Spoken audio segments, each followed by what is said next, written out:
जोहार, जिंदाबाद। सबसे पहले यहाँ पर खड़े जितने भी आदिवासी, गैर आदिवासी, ब्राह्मणिया हो कि ब्राह्मण हो कि मजदूर हो कि किसान हो, चाहे वो कोई चपड़ासी हो, सबके लिए एक बार जोरदार तालियां बजाओ। ये जो लड़ाई है, इस लड़ाई के लिए हमें ऐसा पानी डरा नहीं सकता। इसलिए विक्रम भाई, वीरेंद्र भैया आए थे छतरी लेके, तो मैंने कहा मेरे भाई जब पानी में भीग रहे हैं, खड़े हैं, तो मुझे अधिकार नहीं है कि मैं मंच पे आके छतरी के नीचे भाषण दूं। और ऐसी स्थिति में जब छतरी तो दूर, घर की छत भी गायब हो रही है अपनी। अब तो जमीन के नीचे गड्ढा खुदने वाला है। आपके जमीन के नीचे सोना है, आपकी जमीन के नीचे ग्रेफाइट है, आपकी जमीन के नीचे चांदी है, बॉक्साइट है, लोहा है, खनिज के जितने भी करोड़ों अरबों रुपए के मिनरल्स है, वो सब आपकी जमीन के नीचे है। आपने कभी सुना है कि कोई बाईपास अलीराजपुर के बीच में से निकल रहा है? सुना है क्या आपने? किसी बाजार के बीच में से बाईपास निकलते हुए देखा आपने? कहां से निकलता है? मैं आप सबसे पूछना चाहता हूं, बाईपास कहां से निकलता है? गांव की जमीनों से निकलता है, मजदूर किसानों की जमीनों से निकलता है।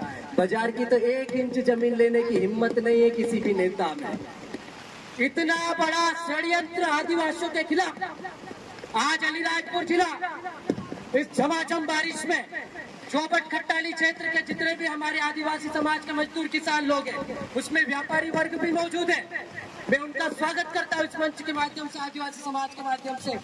लेकिन ये जो लड़ाई है, ये इस समाज के अंतिम पीढ़ी को बचाने की लड़ाई है। इस समाज के उस पीढ़ी को बचाने की लड़ाई है जो ये 5वीं में पढ़ने जा रहा है।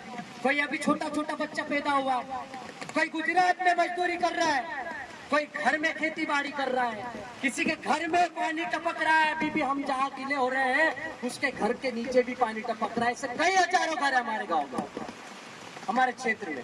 उसके बाद भी हम बोलते हैं हम जमीन के मालिक है, हम मालिक है, वो मूल निवासी है। अरे काय का मूल निवासी भाई? हम बोलते हैं ना लोकसभा ना विधानसभा, सबसे बड़ी ग्राम सभा। ये मैंने नितेश अलावा ने नहीं कहा, ये स्वर्गीय दिलीप सिंह बुरिया जो भाजपा के कद्दावर नेता थे, और इन्होंने पैसा 1996 की ड्राफ्टिंग कमेटी के अध्यक्ष रहे, उन्होंने कहा था। और ये कानून उस समय 1996 से लागू होना था हमारे देश में, इन आदिवासी क्षेत्रों में।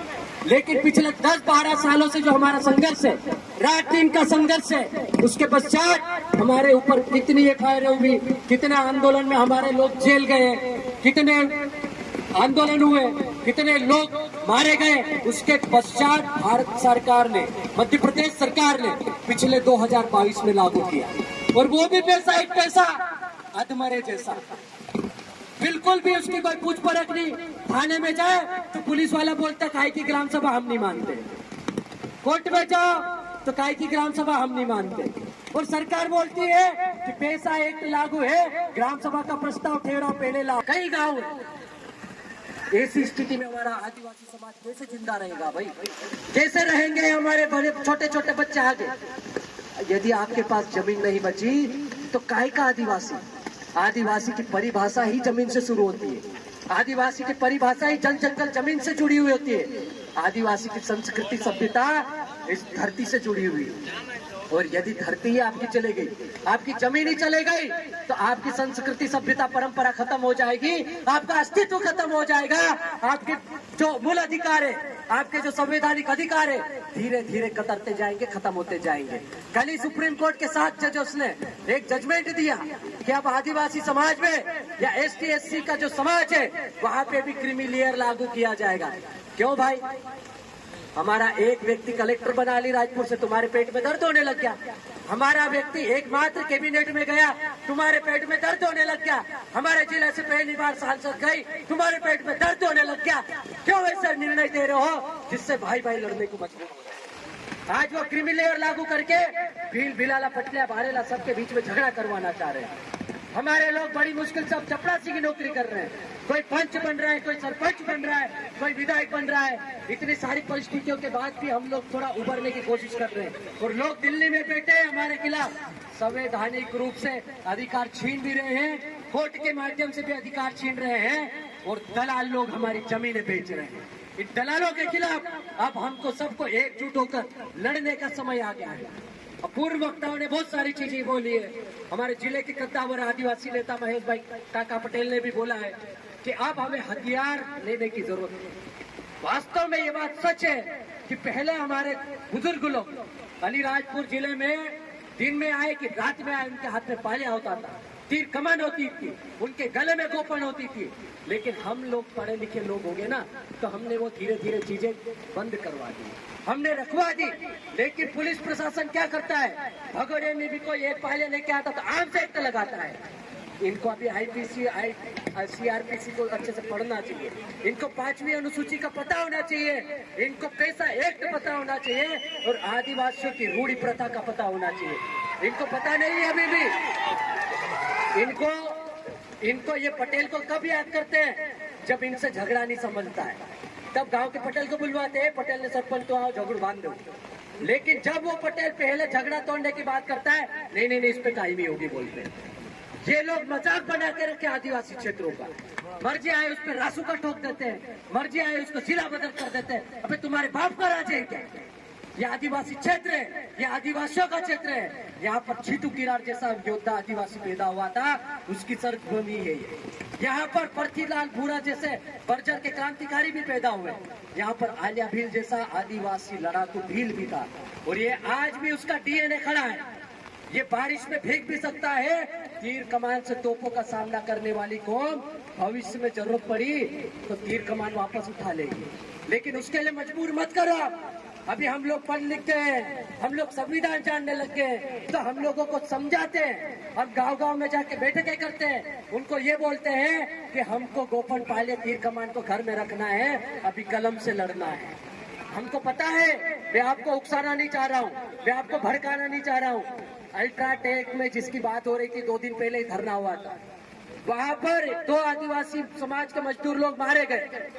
ऐसी कंपनी जिस CIL को हमारे क्षेत्र में लाने की बात की जा रही है, वैसे ही इंटरनेशनल कंपनी है, अंतर्राष्ट्रीय स्तर की अल्ट्राटेक, सबसे बड़ा एशिया का प्लांट है। अल्ट्राटेक में 32 गांव प्रभावित हुए। 2017 में हमने बहुत बड़ा आंदोलन किया था, 50, 60, 70 हजार लोग इकट्ठे हुए थे, हमने बहुत विरोध किया। वो अल्ट्राटेक फैक्ट्री हमारी छाती पे बनी, आज वहाँ पर हमारे लोग मजदूरी करते हुए मर रहे हैं। जब हमारे लोग गए वहाँ पर बात करने, तो वो फैक्ट्री वाला, वो मालिक जो मैनेजमेंट का अधिकारी था, वो बदल गया, बोले कि वो दुकान वाला वही जाने, हमारा कोई लेना देना नहीं। तो भाई कंपनी तो तुम्हारी थी। इतनी सी बात में हमारे लोगों ने थोड़ा वाद विवाद हुआ। आदिवासियों का डीएनए थोड़ा गर्म रहता है, खून थोड़ा गर्म होता है, तो उन्होंने थोड़ी सी खिंचातानी में मारधाड़ चालू कर दी। अल्ट्राटेक में कहा जाता है कि एक दिन में 7 से 10 करोड़ का नुकसान हुआ। 3 दिनों तक वो बंद रहा। अब उस आंदोलन में, उस दौरान बात करने जो लोग गए थे, उनके ऊपर रासुका लगा दी पुलिस प्रशासन ने वहां पर। अब पुलिस प्रशासन क्या बोलता है कि हमारे ऊपर से दबाव था। तो भाई जब ऊपर से ही दबाव में काम करना है तो नौकरी क्यों कर रहे हो? नौकरी क्यों कर रहे हो? दलाली करो ना, गुलामी करो उन लोगों की। जाओ उनके कपड़े धो, उनकी गाड़ियां चलाओ, उनके गटर साफ करो, ये करना चाहिए आपको। यदि आप इस जमीन से जुड़े लोगों के टैक्स के पैसे से नौकरी कर रहे हो, तो आपका अधिकार है, आप उस अधिकार क्षेत्र में काम करें, आप निष्पक्ष रूप से काम करें। आपके लिए बनिया ब्राह्मण भी उतना ही बराबर है जितना आदिवासी है। यहाँ पर मैं देखता हूँ, एक भी बनिया ब्राह्मण या किसी राजपूत व्यक्ति के ऊपर रासुका नहीं लगी, किसी को जिला बदल नहीं किया। लेकिन जब आदिवासी सामाजिक कार्यकर्ता की बात आती है, हमारे भाई मुकेश पटेल रावत जैसे व्यक्ति को जिला बदल कर दिया, तो ये कब तक चलेगा? इनके लिए सामाजिक कार्यकर्ता गुंडे और कांडू नेता जो रहते हैं वो भगवान इनके लिए। तो ऐसे लोगों से हमको सोच समझ के डील करने की जरूरत है, बात करने की जरूरत है, और आगे संवैधानिक लड़ाई लड़ने की जरूरत है। यहाँ से हम लोग जब भी रैली के माध्यम से जाएंगे कलेक्ट्रेट तक, तो अनुशासित होकर जाएंगे। कोई किसी को गलत नहीं बोलेगा, कोई किसी के खिलाफ व्यक्तिगत जाति विशेष के खिलाफ, पार्टी विशेष के खिलाफ नारे नहीं लगाएगा।